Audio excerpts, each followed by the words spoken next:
Juízes, capítulo 6.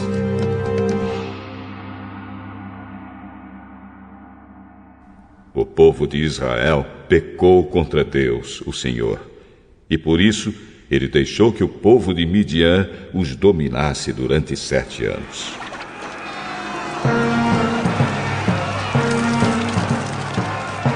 Os israelitas se escondiam dos midianitas em cavernas e em outros lugares seguros, nas montanhas, porque os midianitas eram mais fortes do que eles.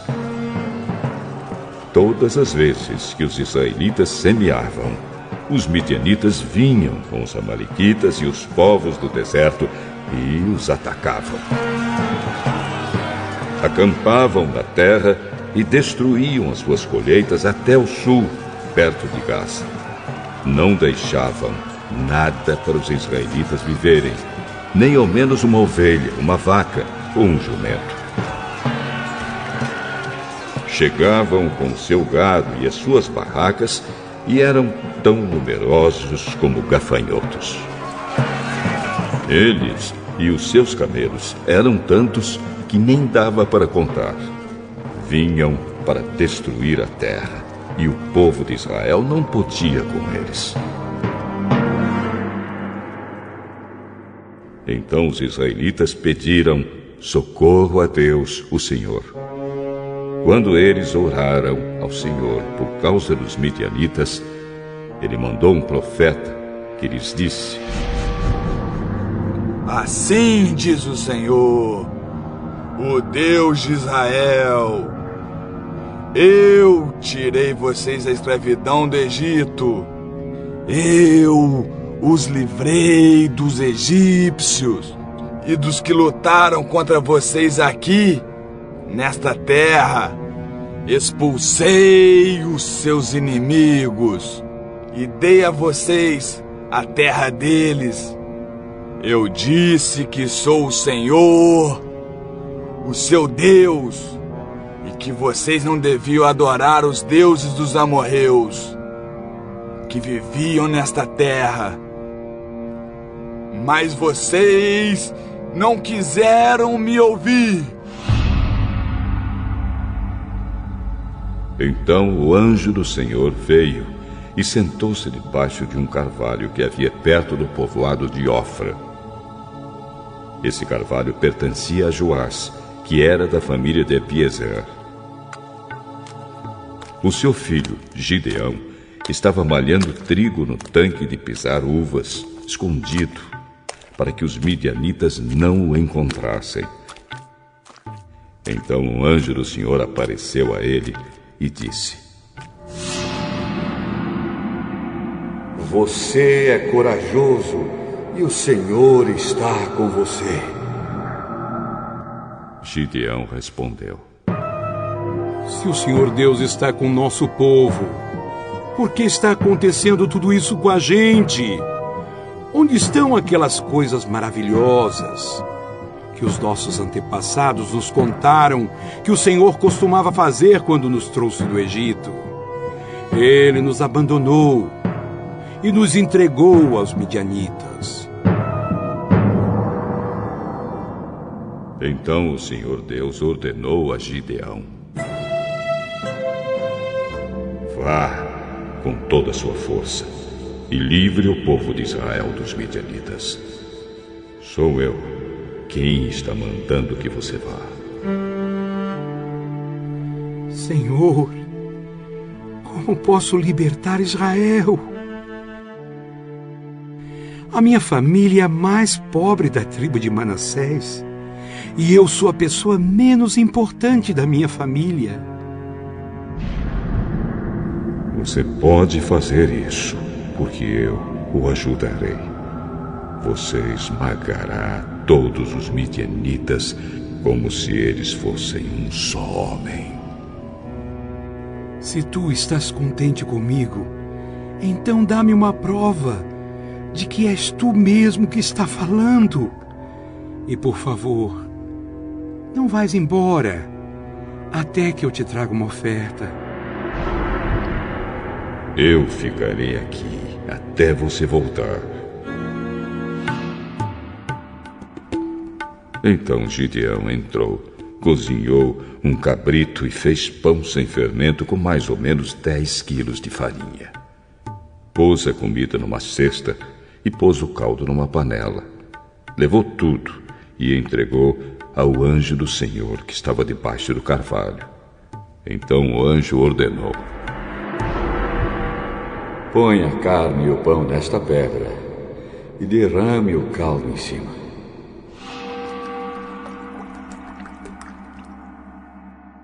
Gideão fez o que ele mandou. Em seguida, o anjo estendeu o bastão que tinha na mão e tocou com sua ponta a carne e o pão. Então saiu fogo da pedra e queimou a carne e o pão. E o anjo desapareceu.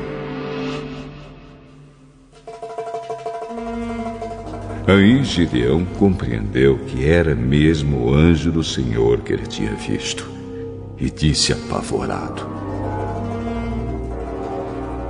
Ai de mim, Senhor, meu Deus! Eu vi o anjo do Senhor face a face. Mas o Senhor respondeu: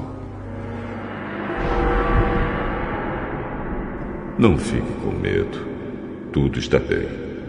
Você não morrerá. Gideão construiu ali um altar para Deus, o Senhor, e o chamou de O Senhor é Paz. E até hoje esse altar está em Ofra, cidade que pertence às famílias de Abiezer. Naquela noite o Senhor disse a Gideão: leve o touro que pertence a seu pai e outro touro de 7 anos, e derrube o altar do deus Baal, que é do seu pai, e também o poste ídolo que está ao seu lado. Nesse lugar alto e seguro, faça por o Senhor, seu Deus, um altar de pedras bem arrumadas. Depois, pegue o segundo touro e a madeira do poste arrancado e queime tudo no altar como sacrifício.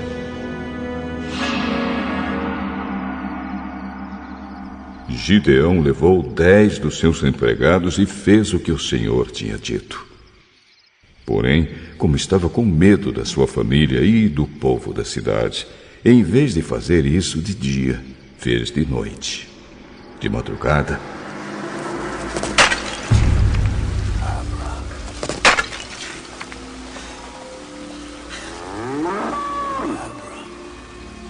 quando os homens da cidade se levantaram, acharam o altar de Baal e o poste ídolo derrubados, e o segundo touro queimado no altar que tinha sido construído ali.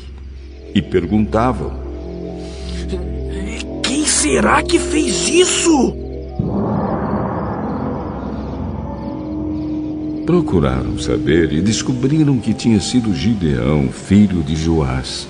Então disseram a Joás: traga o seu filho aqui para ser morto, porque ele derrubou o altar de Baal e o poste ídolo. Mas Joás disse a todos os que estavam ali reunidos contra ele: vocês estão defendendo Baal? Quem o defender será morto antes do amanhecer. Se Baal é Deus, ele mesmo que se defenda. O altar dele é que foi derrubado. Daquele dia em diante, Gideão passou a ser chamado de Jerubaal, pois Joás tinha dito: que Baal mesmo se defenda. O altar dele é que foi derrubado. Então todos os midianitas, os amalequitas e os povos do deserto se juntaram e atravessaram o rio Jordão e acamparam no vale de Jezreel. E o Espírito do Senhor dominou Gideão. Ele tocou uma corneta feita de chifre de carneiro, e os homens do grupo de famílias de Abiezer foram juntar-se a ele. Gideão enviou também mensageiros para chamar os homens das tribos de Manassés, de Azer, de Zebulão e de Naftali. E eles também foram se juntar a ele. Então Gideão disse: Ó Deus, tu dissestes que queres me usar para libertar o povo de Israel. Pois bem, vou pôr um pouco de lã no lugar onde malhamos o trigo. Se de manhã o orvalho tiver molhado somente a lã e o chão em volta dela estiver seco, então poderei ficar certo de que tu realmente me usarás para libertar Israel. O que ele disse aconteceu. Na manhã seguinte, Gideão se levantou, espremeu a lã, e dela saiu água, que deu para encher uma tigela. Então ele pediu a Deus: Não fique zangado comigo, mas deixa que eu fale só mais uma vez. Deixa, por favor, que eu faça mais uma prova com a lã. Que desta vez a lã fique seca e que haja orvalho somente do chão em volta dela. E Deus fez isso naquela noite. A lã ficou seca e o chão em volta ficou coberto de orvalho.